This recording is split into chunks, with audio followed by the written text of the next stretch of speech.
Hey, it's Tim Kawakami here. 49ers Plus Minus show on the Sunday. Yes, Sunday after the 49ers exhibition opener. A not great game against the Denver Broncos. I'm here with my co-host Matt Barrows of the ... I'm required to say The Athletic. Matt Barrows, first reaction was a 30-9. I lost count. I stopped even watching pretty much. 30-9. I think the 49ers did not get more, right about 200 yards offense, which is terrible. Like 107 yards passing, which is terrible. Like 11 first downs. I mean, obviously they're playing the backups, starting against the Denver starters. Good first drive. Everything else kind of sloppy. I guess the defense played okay. What do you highlight out of this game, Barrows? Yeah, 11 penalties, 4 turnovers. I mean, that's why it was 30-9. They had 4 turnovers. It was very preseason-y, and I guess you would expect that when you start out with the twos, and then your next quarterback, Carter Bradley, is someone who really just arrived. I mean, didn't spend the spring with them. They're intrigued by Bradley. I think he's got a really interesting arm, but he didn't really look like he knew what he was doing out there. Not an NFL quarterback. Not an NFL quarterback. And that's why this game was so ugly. I mean, it was just, usually, Brock Purdy comes in the third quarter, his rookie season, and he's able to kind of string together some drives and make things interesting at the end. This was just full of mistakes. So when you hand things over to a novice quarterback, I mean, I can't understand how you'd think it would go any other way. The problem with that is that, it's harder to evaluate some guys. You still evaluate your offensive line and your running game, but the passing game, I would think, is harder to evaluate when you don't really have a legitimate quarterback back there. All right. There's the negatives or some other negatives, but yeah, Carter Bradley offense, Tanner Mordecai did not look any better when he came in at the end. Hard to even spot like any real plays other than the 50-yard pass from Mac Jones to Jordan Watkins on the first drive, which was pretty. Watkins making a play coming down in traffic. Watkins was on the field a lot last night, probably to do with the fact that they're so thin at wide receiver, but it wasn't so great. He was all right. Just give me a highlight then. Give me somebody who stood out to you from the 49ers from this game. Well, Chase Lucas was probably the best player and sort of has come out of nowhere. He was around all last season. He was with the practice squad, and he was in the locker room, and he was a voice in the locker room. He's got a big personality. He jokes around. He's good buddies with Diamador Lenore. He has sort of a cult of personality. So when you're playing your twos for the whole game, you need somebody in there. There's no Fred Warner, there's no Nick Bosa, and I thought that Lucas not only played well, but he was sort of like the catalyst, the Energizer Bunny, as Kyle Shanahan described him. So I thought that he was interesting. He's been a special teams guy, at various points in his career. I thought that he played really well, really smart, looked tough as a run defender. I think he led the team in tackles, including a couple of sticks on a really big Denver back, Esteem. And I looked him up. He weighs 230 pounds. So when you can cut down a 230 guy at the line of scrimmage after a minimal gain, and you're a nickel cornerback, that's good. So he jumped out to me. I'm not ready to say he's going to land a roster spot quite yet. Kalia Davis jumped out to me. I thought he looked good. He's probably going to start week 1 against the Seahawks. Marquise Siegel was running all over the place. He's one of the fastest guys on the team. That speed, sometimes, guys can look a little haphazard. And he didn't. He used that speed. He was in control. He was involved a lot. He left the game due to a knee injury, but he never left the sideline, and he never got out of his uniform.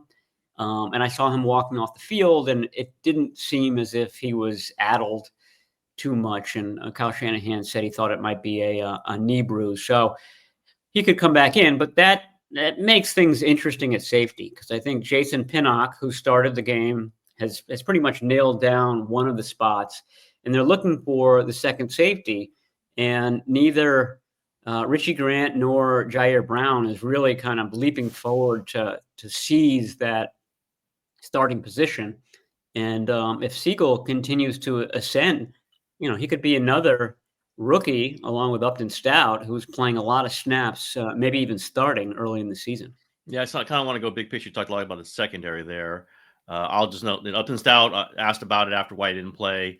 Shanahan said he got a little like ankle thing or something, nothing Yeah. major. But I also think it's like he's going to play. So this is like the courtesy veteran. All these guys are McCaffrey and Bosa and Warner. I'm not saying Stout's in that category, but I think he's in a category of we don't want to mess around with him in the preseason.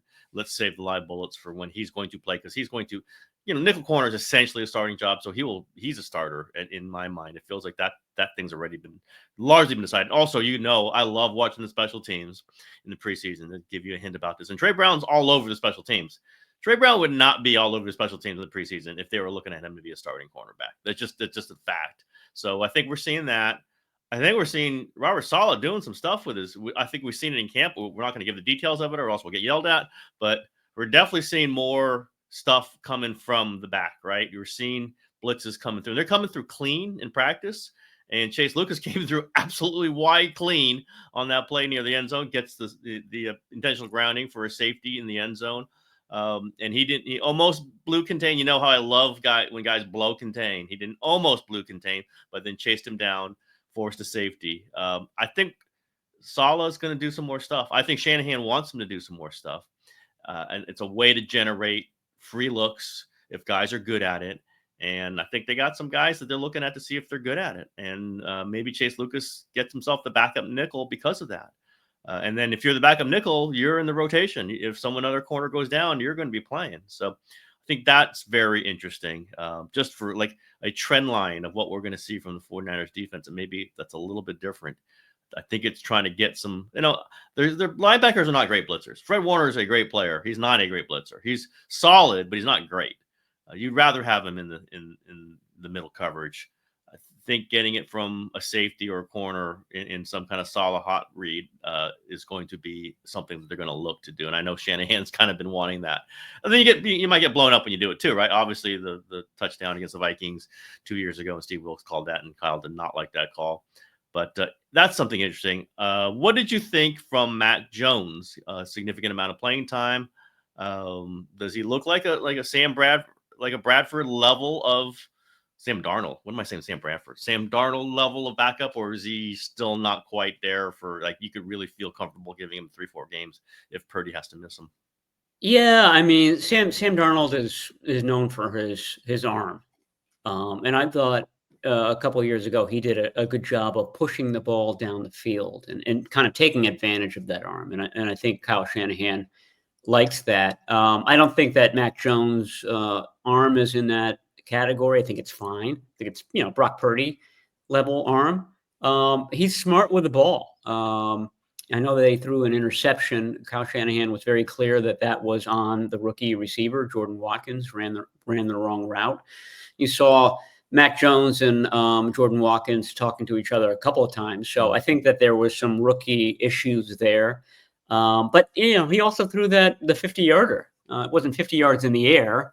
Watkins got some of that yardage after the catch, but that was sort of typical. The game was sort of typical of a Mac Jones practice this year, where it's mostly efficient throws underneath, and every so often he will uncork something deep. So, I mean, I think that it's not a concern for the 49ers. I think that they feel like they've got a quarterback who, if Brock Purdy were to miss some games, gives them a legitimate shot at winning a game. And I'm not sure you could have said that last year with Brandon Allen as the top backup. And we've talked about how it should have been Dobbs and not Allen a lot. But I think that the 49ers are in better hands this year with Mac Jones, just more experience, just really meshes well with what Kyle Shanahan wants to do. Before we lose this thread, you mentioned Upton Stout, and it's calf tightness was what Shanahan said. Okay.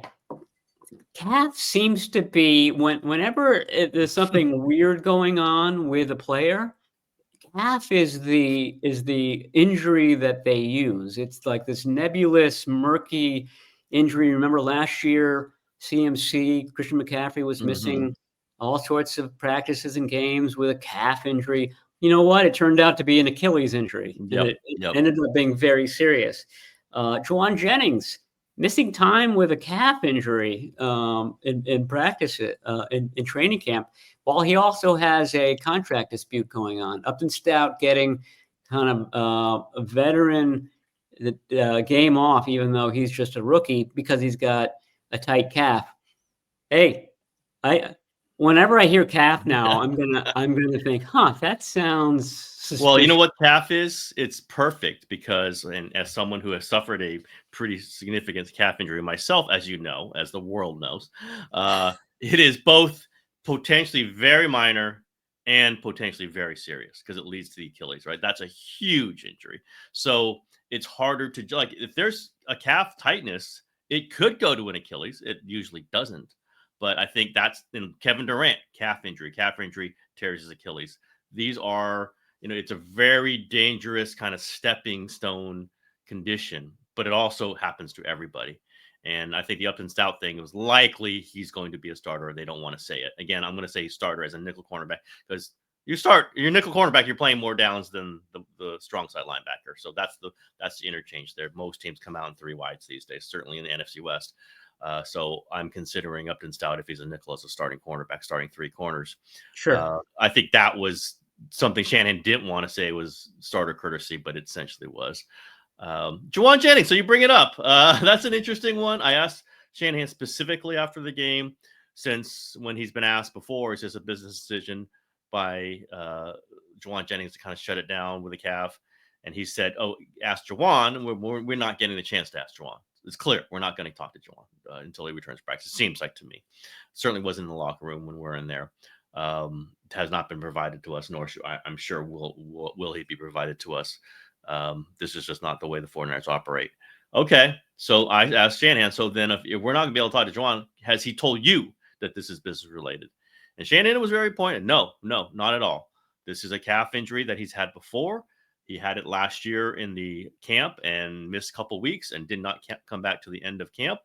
And this is the same thing. Just hoping we get him back soon. Now you could say there's some elusiveness there, right? It's something, right? It's that calf thing. It's I could be out for 4 months if I wanted to. My calf still hurts sometimes, Barrows. I know you care about that. And so there's certainly some wiggle room there. I don't think they want to make any accusations or get this heated, but I think there is a calf injury with Jauan Jennings. There often is some sort of issue with guys playing this hard sport, this violent sport. And I just don't think the 49ers are in any kind of urgency with Jauan Jennings. I think they think he's going to get back to practicing at the end of camp. This is the first time Shannon's ever said something like that, right? End of camp, like last year. He didn't say he expected it. He just mentioned that last year. That's what it was. I think they're thinking Jauan Jennings is kind of going through a little bit. That's maybe a little precaution, but he'll be back practicing. I don't know whether it'll be with a new contract or not. I'm sure he would really appreciate it if he did. He had a new contract, but I don't think this is one of those where the 49ers are at odds with him. I'll put it that way.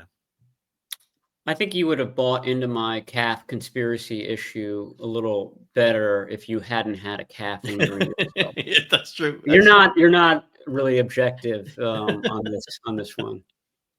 You're biased. Yeah, no question. I'm just saying it's like because remember with Ayuk last year, it was the back. Suppose he had the back, and then they tested it, and it came out clean. Like I think back might be more, easy. I mean, I know you can always have back pain, but like it's easier to discern at some point in the MRI whether you have what it is. I don't know. It just seemed like once it was weird, like, oh, back. He says his back hurts. And then all of a sudden he's cleared. The doctors have cleared him. He is going to be okay out there. I don't know if it will get to that point with Jauan Jennings. Jennings has obviously handled this differently than IU did last year. Doesn't mean that they're anywhere close to a new deal. I don't think they are, but you can get there. Things can move quickly. And I just wanted to ask Shanahan specifically about that because it is bubbling around. It certainly is notable.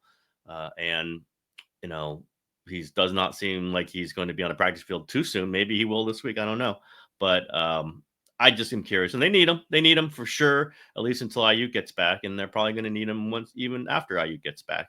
I don't think Ricky Pearsall, I don't think they're, for all the good things that we see, and Pearsall gets the courtesy night off too. But I don't think Kyle Shanahan's writing him down as wide receiver 2. I just don't think it's going to happen. It's going to start the season like that. But I don't think in his mind, he's like, oh, I can count on Ricky Pearsall to get 60 catches, 850 yards, 6 touchdowns. Maybe, but we don't know that. I think Jauan Jennings is important to this team.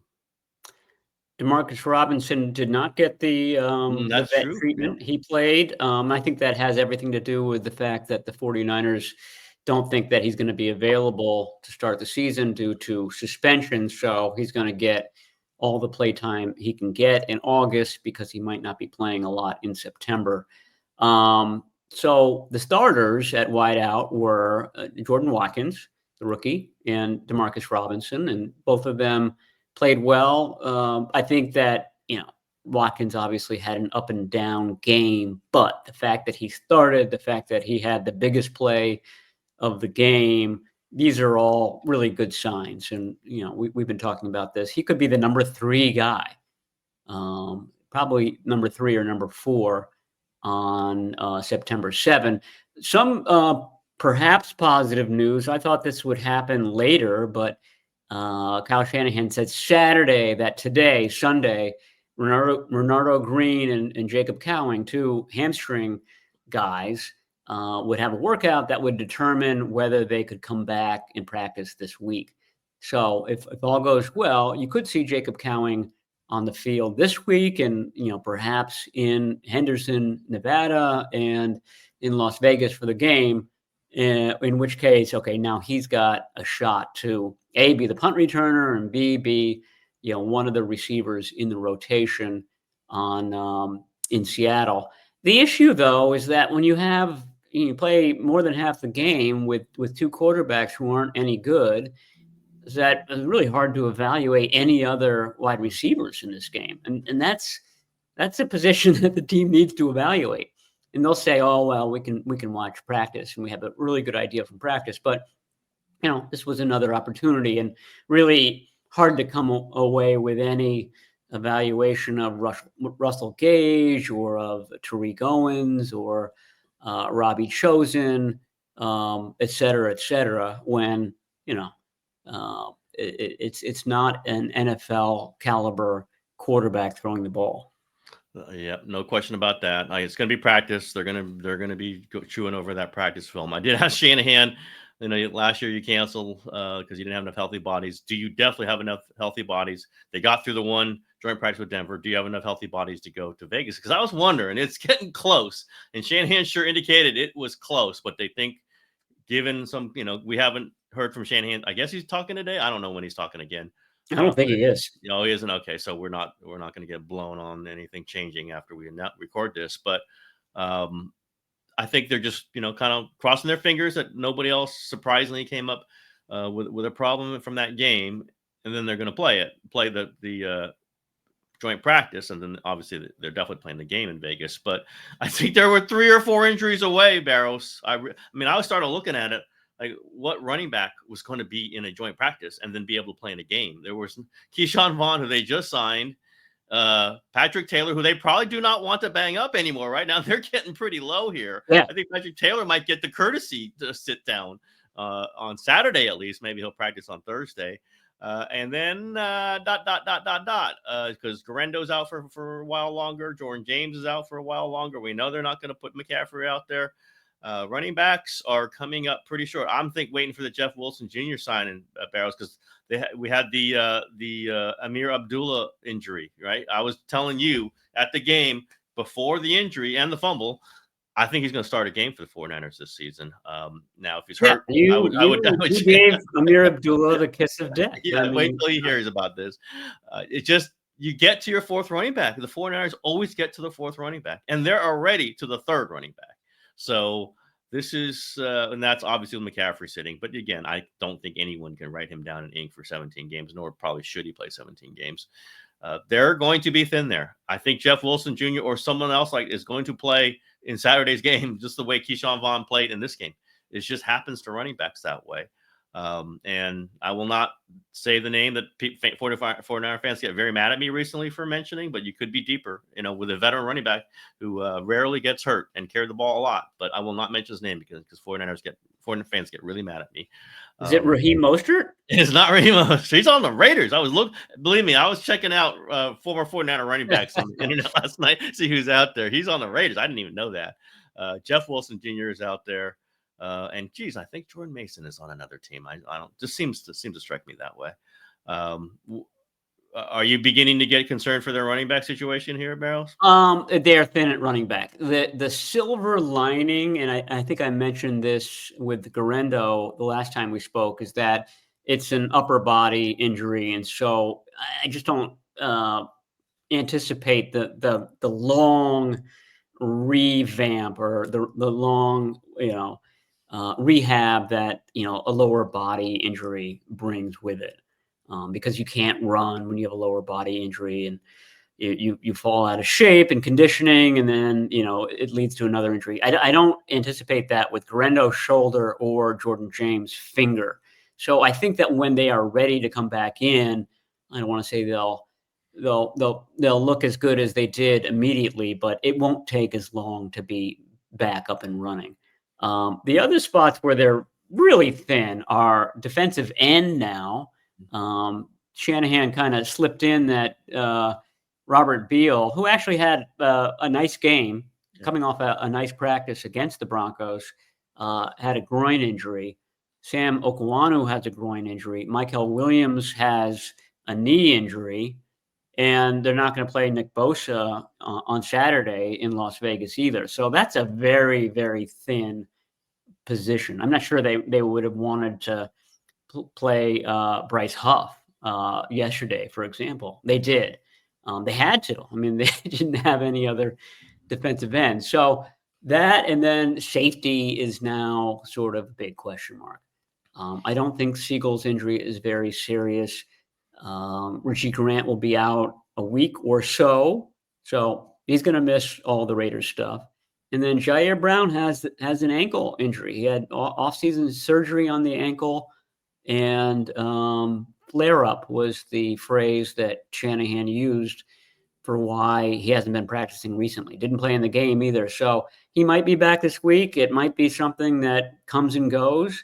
But all of a sudden, they seem really, really light at safety, all the while you're watching number 9 for the Broncos making plays up and down the field. He looked good in the joint practice. That would be Talanoa Hufanga. That's Talanoa Hufanga. Yeah, you can tell by the hair. 49er fans get mad at Barrows. Barrows brought this up. I did not. Barrows brought it up. Hufanga's got a new number, same hair, and that's how I could figure out who he was. Yeah, so just kind of counting the days down until Malik Mustafa is ready to go again in this defense.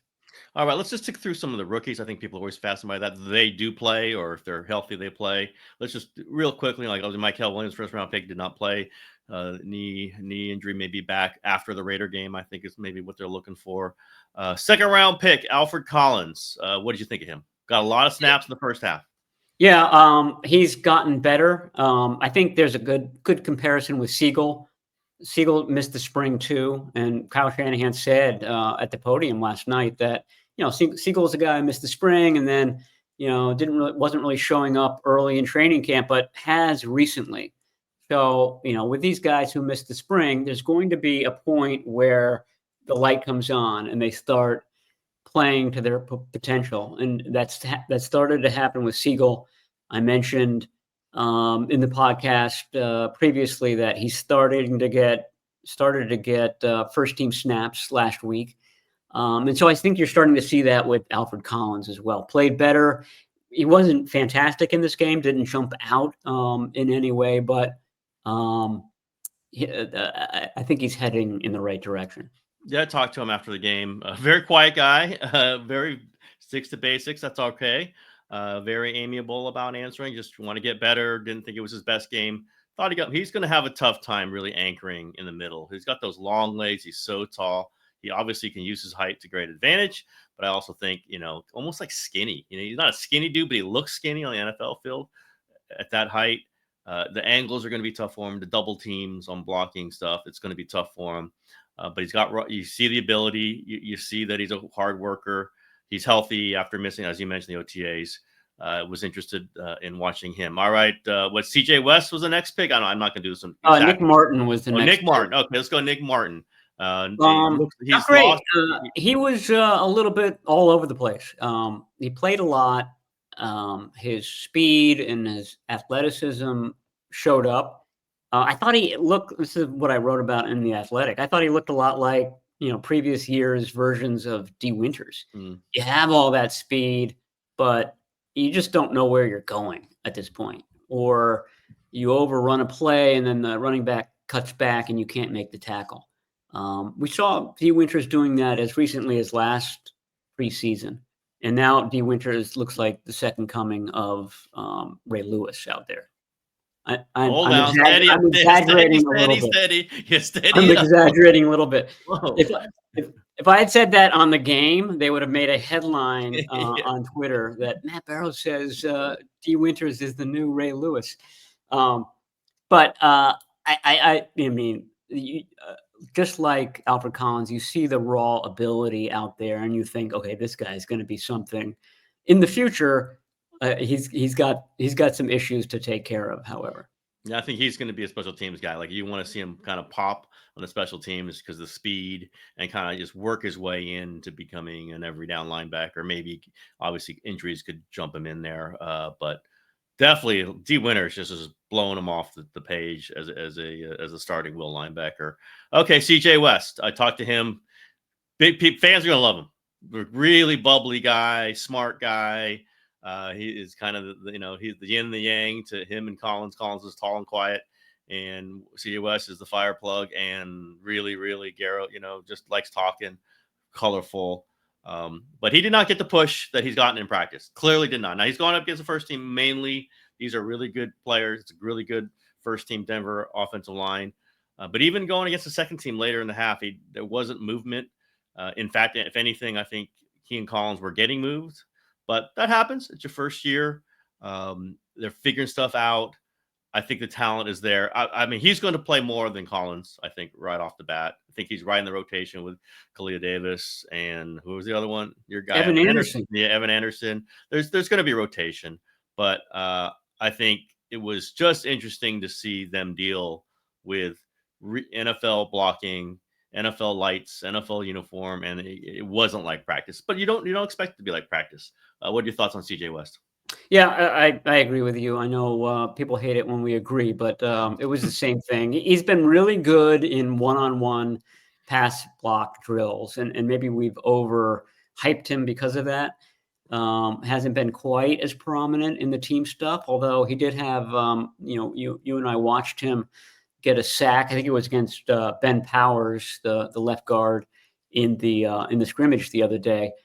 Didn't have any plays like that. I thought he did a couple of times, but then I realized, or you helped me realize, that it was actually Kalia Davis who was making the plays. They have a similar profile, and they both have hair coming out the back of their helmets. So I'm sorry, I got confused.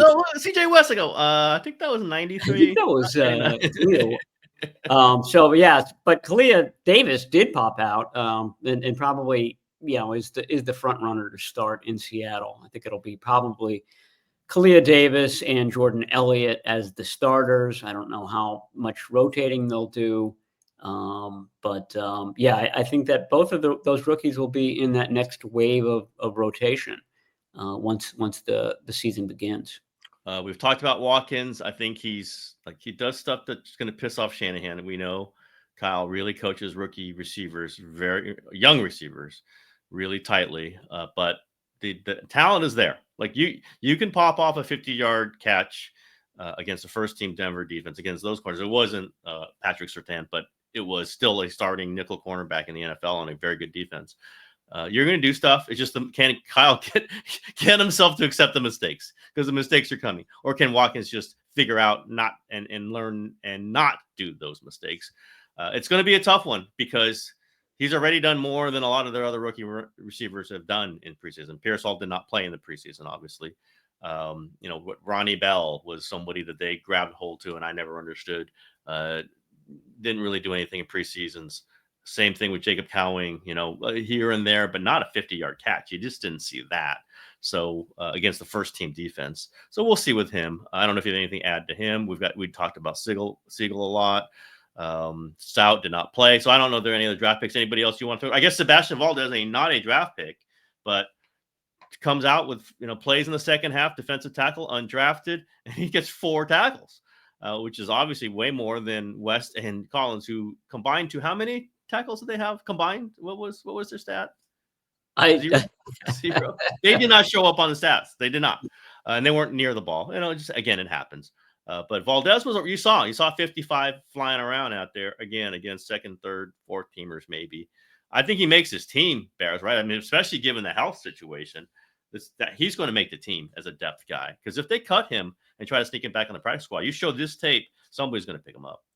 Yeah, and that's been an issue the last 2 years. The 49ers have had to cut guys that they want to put on the practice squad, and they've been scooped up by other teams. We saw that Cody Schrader apparently had a good game for the Rams in Los Angeles. He was a undrafted running back for the 49ers last year. I would throw in Connor Colby and Drew Moss. Colby was playing left guard with the second team offensive line. He was getting good push. I think he's been good in the running game. I know that Chris Foerster said the other day that's where he's lacking, but he seems to be in the right spot and is able to kind of move himself.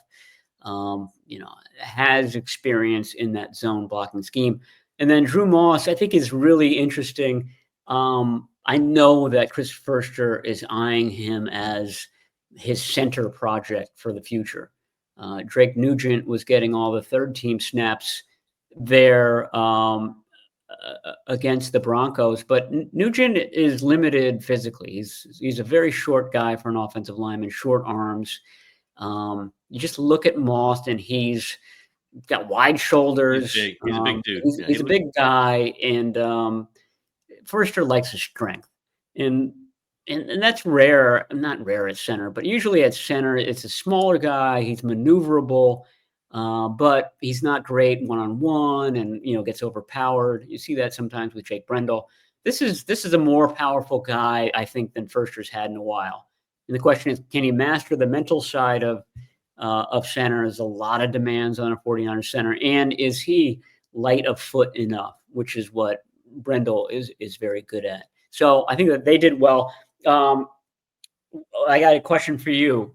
This pertains to rookies, but who do you think was the first player to emerge from the locker room and start to kind of orient himself and get on the field yesterday? It was around maybe 3 hours before the game. Before I got there, God, I love the preseason parking situation where I can just breeze through 2.5 hours before the game. Isn't it always Jake Moody? Isn't it always Moody? Okay, it was a trick question. It was Jake Moody. It was Jake Moody. Trying to get me on my Moody question. I'm going to get a Moody preparation question right. Come on now. But the second guy out there was Jordan Watkins, who was out there. I thought it was interesting. He was in bare feet, and he was sort of like lining up, and you could tell he was going through mental reps. And I know that he had mental lapses in the game, but I think it just underscores his maturity. He's a rookie, but he's already a father. He's just gone about the whole process the right way. The reason he's gotten confused is because they've heaped a lot onto his plate. Usually they don't, they're not expecting that much from a rookie wide receiver. Usually a rookie wide receiver gets in at the end of the game, doesn't start the game. So I just think that the fact that he was out there early, Dominic Pooney did this last year. He was among the first guys out. Just means that you're worried. You want to do everything right. It just underscores a level of responsibility that I think is notable when you're a rookie, and it seems like the team is going to be counting on you pretty heavily this year. Yeah, you're committed to it, and that's something that I think the coaches want to see. I think the fans want to see. something maybe 49er fans did not like seeing Spencer Burford, who looks like he's the backup left tackle. I can't see Andre Dillard dropping in, in a week or two, and they say you're the starting left tackle unless there's some imminent talent there that I have overlooked. He's not practicing; hasn't practiced at all for them, not one time. But Burford got beat. Now, I guess Shanahan very clearly said that mostly wasn't his fault a couple times, but was it Baton? I don't know. The really good rush linebacker for Denver. I forget his name, but disrupts once when the tight end was coming over and had to get him, couldn't get him. Twice on Burford is what it looked like to me. What did you think? Do you think that's something the 49ers have to deal with? Yeah, I mean, that was one of the things that I cited in my story is that, okay, there were extenuating circumstances on that that drive that Nick Bonino just, single-handedly upset for the 49ers. But there were there were two one-on-one situations between Bonito and Spencer Burford. One of them shouldn't have been one-on-one. Burford was expecting a chip block, and the tight end or the wide receiver up there blew that assignment. Still, on other plays, he was one-on-one with a speed rusher, and the guy went right past him. So I think it'll be cleaner than that in the regular season. You got more experienced guys there, but there's a reason why they played Spencer Burford at guard initially in his career. He was a college tackle who they thought was best at guard, and now he's being used at tackle. Why is that? Well, because he didn't do great at guard, and they're short on tackles. So it's not like he was, just turning heads in practices at tackle. This was a move of necessity. So, I mean, everyone's waiting on Andre Dillard, like waiting for Godot to come in and sort of save the day. And, he wasn't mentioned in Shanahan's list of guys that could come back this week. I think that's in the offing. You see him out there. We've seen him out there for a while now. We're talking multiple weeks running on a side field. So they're being careful with it. And they may be counting on it. I think I told you, I forget who I was talking to, but, with Colton McKivitz heading for free agency in March, very hard to see the 49ers spending a mint to keep him around. They let Mike McGlinchey go. They let Aaron Banks go. If you're not the left tackle, I don't think that this team is going to spend a lot of money on you. So they need a right tackle of the future. And I think that Chris Foerster really likes this guy, Austin Pleasance, in that they're grooming him to be the right tackle of the future. But that means that I don't know if they've got the luxury of keeping Austin Pleasance on the practice squad. I mean, that would be a huge risk. If you think that this guy is going to be your right tackle in 2026, I don't think you can risk him on the waiver wire. So they've got to keep him. But he hasn't played a lick, not one snap of left tackle this year. Left tackle is the one, if you're kind of making bets on where they're going to need a backup. Colton McKivitz is a guy that's played 17 games a couple of years in a row. Trent Williams hasn't played 17 games ever and hasn't played a full season since 2013. So that's the big area of concern. What happens at left tackle if Trent Williams, almost inevitably at this point, has to miss a game? Yep. It's a frequently mentioned point by me and you and everyone. I will just leave that off as a ... They have issues at both backup tackles, unless these guys are fantastic and we just don't know. I will point out, you mentioned they can't cut Pleasance. They cut McKivitz before, which they mention all the time, and got him back. But I don't think they want to test that. They just don't have tackles. They just don't have them. You have to keep some tackles. And the point is that nobody has tackles. So if you see one who's out there, Jalen Moore, who I don't know that they were ever thinking is going to be a starter, maybe down the road back up at left tackle, could replace Trent Williams, gets $17 million from the Chiefs. And I don't even know if he's starting with the Chiefs right now. So this is why you draft them. People are going to yell at me, stop saying it, but this is why you draft them, and they don't draft tackles. I just want to ask you, since we are the insiders on this point, what did you think about the new locker room feel? Very kind of different look to that locker. First time we're in there, we don't get in there during the training camp. The first time we get in is after the first preseason game. So we got to look at this kind of reset, reconfigured 49ers locker room. Yeah, and it looked very different, but I couldn't put my finger on exactly what the differences are. Obviously, new carpet. Are the walls a different wood? Yeah, wood wood panel. paneling to upper point above the lockers is this kind of wood paneling, so it gives it definitely a darker, like a cabiny feel or something like that. It's like a lodge feel in there.